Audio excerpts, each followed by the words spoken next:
Il y a des personnes, quand elles sont posées, toi-même tu dis, tu n'as pas les moyens, tu ne travailles pas. La vie est dure. Mais en vivant chez tes parents, c'est toi qui fais des enfants. Et là je parle aux filles et aux hommes. Hein. Personne n'est épargné de cela. C'est pas, j'ai pas dit, les hommes à 30 ans doivent rester chez les parents ou bien ne doivent plus rester chez les parents. C'est les filles qui doivent faire ça. Parce que c'est réciproque. Donc, tu n'as pas les moyens. Tu dis bien, je suis conscient, je n'ai pas les moyens, je ne travaille pas. Parce que le plus souvent, quand tu cherches à gauche et à droite, tu te dis, je n'ai pas trouvé de l'emploi, je vais rester à la maison. C'est ton nom qu'on prend pour venir effrayer les enfants. C'est toi qui discutes des gâteaux bédoum avec les enfants le matin. Donc ça veut dire qu'à 30 ans, tu deviens encore la charge de tes parents en fait. Et toi, malgré cela, tu fais encore tes enfants dans la propre maison.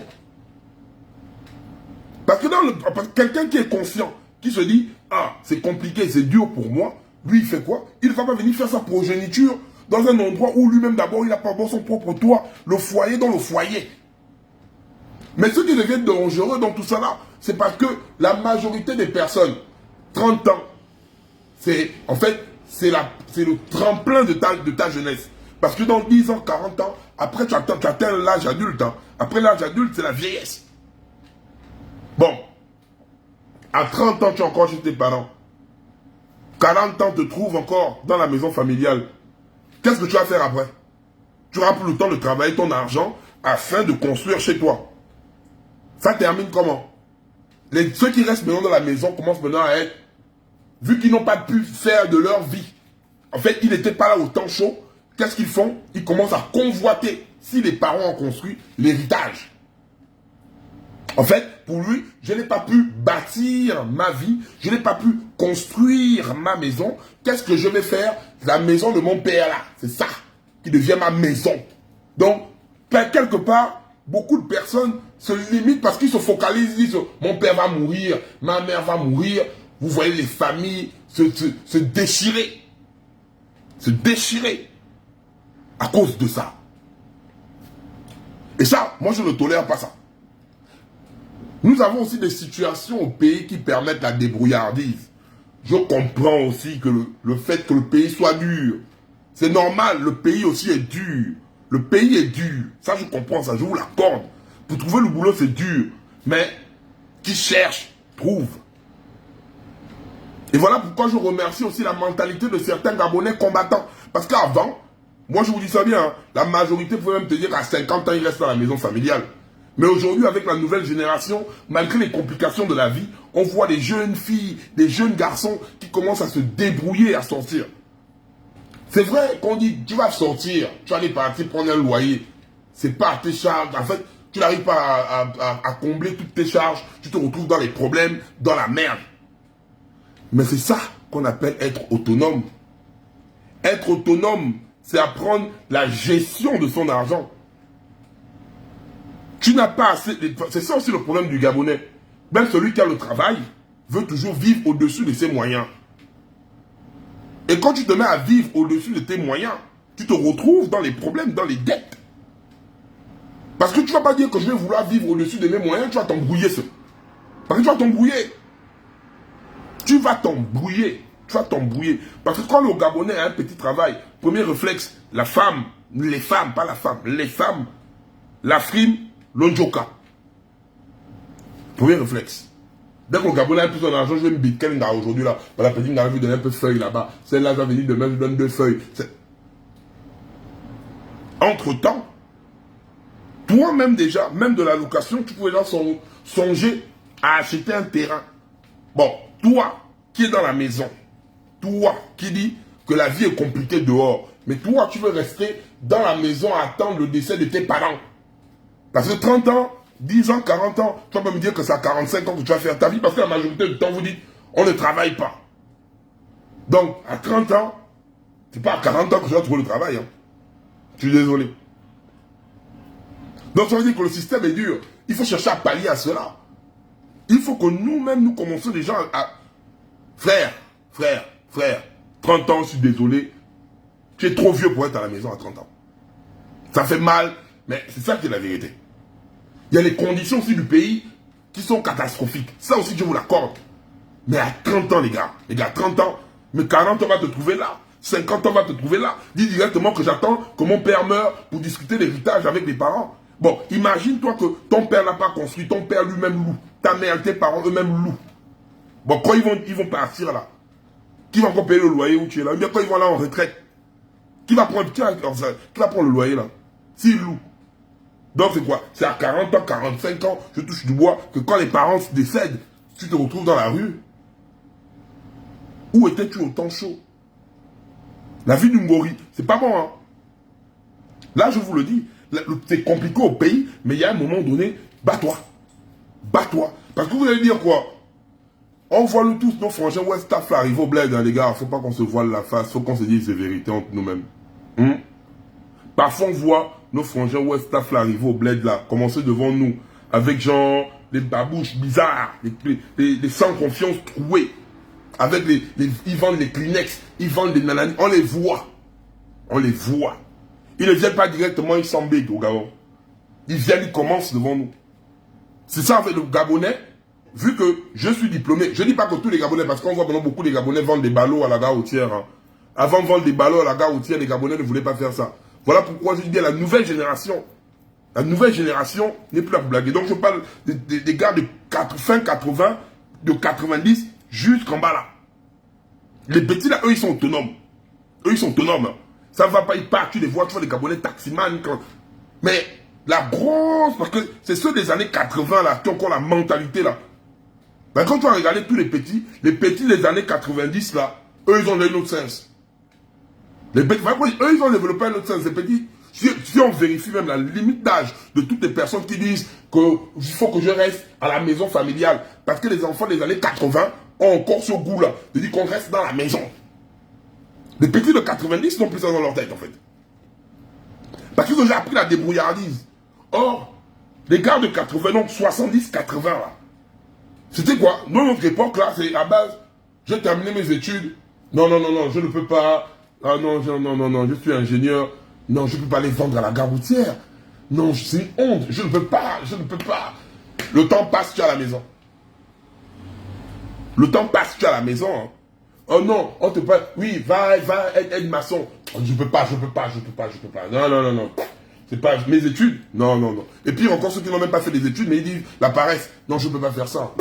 C'est pas un travail pour ma carrure. Mes amis vont passer, vont me voir là. Non, c'est ça en fait. Et c'est cette mentalité-là qu'il faut tuer. Et voilà pourquoi je donne gros chapeau, grosse force à la nouvelle génération, parce que cette génération apprend à se débrouiller. Concernant la dot, nous avons nos us et nos coutumes. Nous avons nos mœurs. Vous savez, avant que l'indépendance arrive, ou avant que les Occidentaux ne débarquent chez nous, on avait déjà nos choses. La dot ne date pas, c'est depuis la nuit des temps. C'est depuis la nuit des temps. Pour moi, au lieu de venir supprimer la dot, parce que supprimer la dot, c'est une honte. Hein. Non, parce que ma femme, je dois la valoriser, je vais doter ma femme, vous racontez quoi. En fait, les gars disent, oui, là, regardez, hein, peu importe la somme, hein, c'est manga. Si je demande à vaut 100 millions, je donne 100 millions à ma belle famille. Comprenez?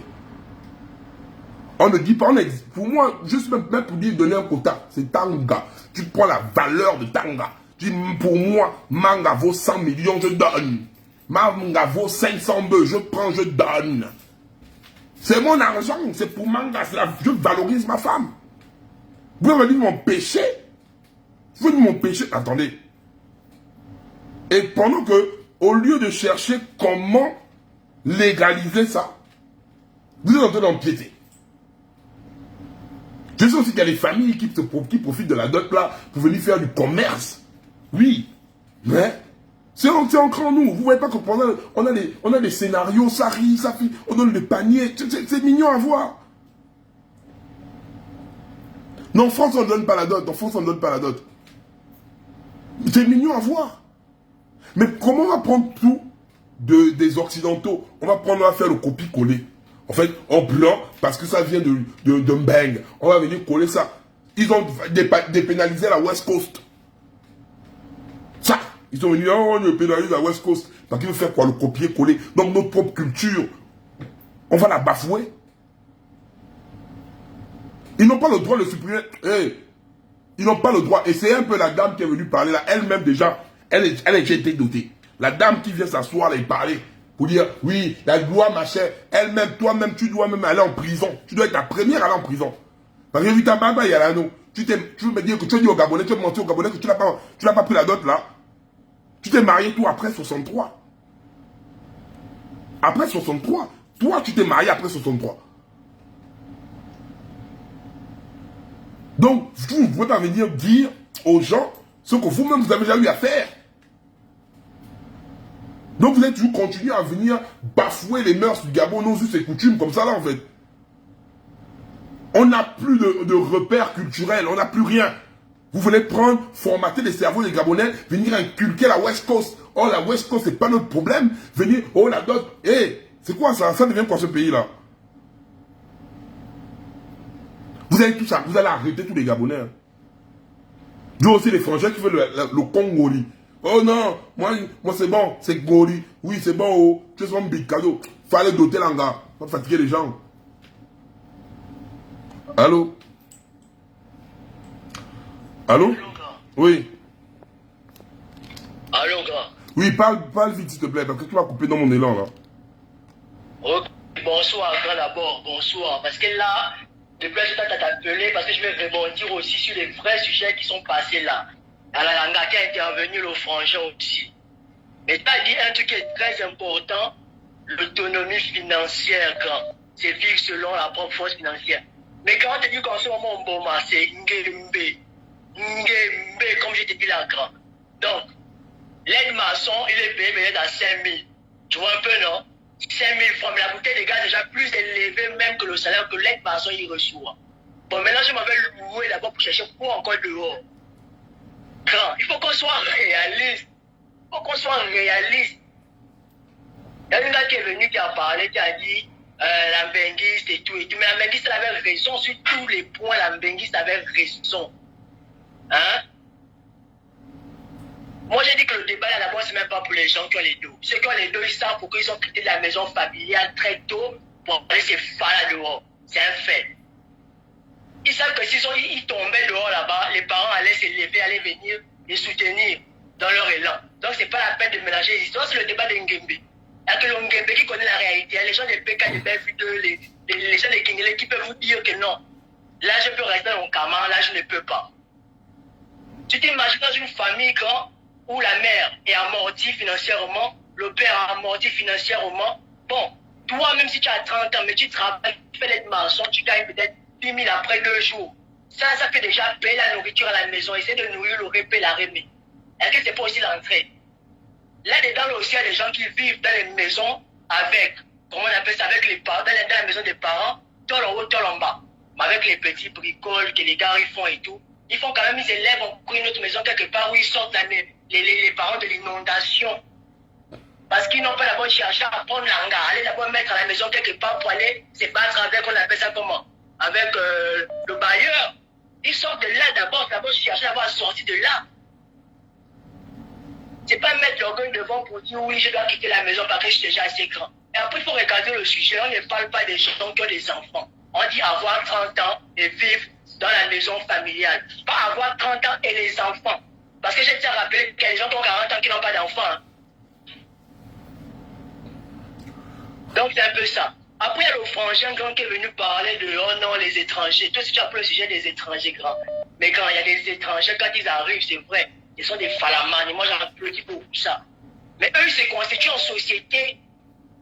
Ils sont dans une maison, ils sont peut-être 5, les gars cotisent pour payer l'onkama. Mais toi, l'omboma, si tu peux à ton ami louer quelque part, c'est même ton ami là qui va te tuer encore même. Il faut qu'on soit réaliste, grand. Donc, c'est pas pour dire qu'il faut encourager les paresseux, non, c'est pas vraiment ça. C'est juste pour dire qu'il y a des gens qui sont vraiment dans cette situation-là. Et je tire le chapeau au frangin qui est venu raconter son histoire là. C'est un exemple. Il a raison, il a voulu voler très tôt. Malgré son âge, il a voulu voler très tôt. Mais vas-y, un mois donné, ça te rattrape. En tout cas, grand big up à toi. Et merci encore pour le direct parce que c'est vraiment édifiant. Tu vois un peu, non? Non, tranquille, voilà. Ensemble.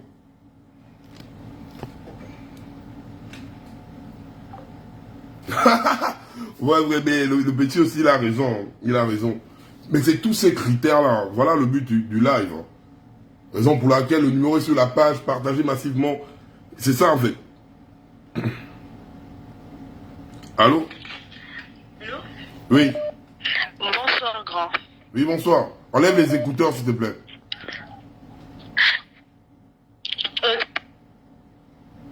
Bonsoir, grand. Oui, bonsoir. Je suis bien sûr le direct, non? Yes. Ok. Tout à l'heure, j'ai très bien écouté ton intervention, que j'ai trouvée d'ailleurs pertinente. Tu as relevé certains points et j'aimerais intervenir par rapport à un point. Vas-y, maman. Tu as parlé de, comment on appelle ça, les personnes qui refusent d'effectuer certaines tâches. Déjà, je veux interpeller toutes les personnes sur le fait que le Gabonais est reconnu d'être quelqu'un de bureaucrate. C'est quelqu'un qui aime le confort, c'est quelqu'un qui aime le luxe, ou vraiment il aime la bureaucratie. Mais j'aimerais dire en fait que, j'aimerais poser la question en fait de savoir qu'est-ce qui emmène le Gabonais à être comme ça. Aujourd'hui, on se retrouve dans la situation où les personnes ces Gabonais-là qui exercent des sous-métiers, on va dire, par exemple la maçonnerie, la plomberie, ces personnes-là qui disent que les Gabonais aiment la bureaucratie, et lorsqu'elles voient ces personnes effectuer ce genre de tâches, ce sont les premières à se moquer de ces personnes. Tu es diplômé, tu te retrouves en train de faire de la plomberie. Ce sont les mêmes personnes qui indexent, qui disent que le Gabonais aime le bureau, qui se retrouvent en train de se moquer du diplômé qui fait de ces petits métiers. Tu as parlé également des West Africains. Vous savez, dans de vrais pays, on a ce qu'on appelle la protection de l'emploi. C'est-à-dire qu'il y a des emplois qui sont réservés d'abord aux nationaux. Mais aujourd'hui, on se rend compte que la plupart des marchés sont réservés aux étrangers. Je prends le cas du transport en commun. 80% des transports en commun sont effectués par les étrangers. Ce qui fait en sorte que nous, Gabonais, on se retrouve en manque d'emploi. Il y a le marché de l'épicerie. Les épiceries sont gérées que par des étrangers. Et c'est bien dommage. C'est tout ça là qui crée le manque d'emploi, qui fait en sorte que les Gabonais soient délaissés en quelque sorte dans leur propre pays. J'ai fini, merci. Merci, maman.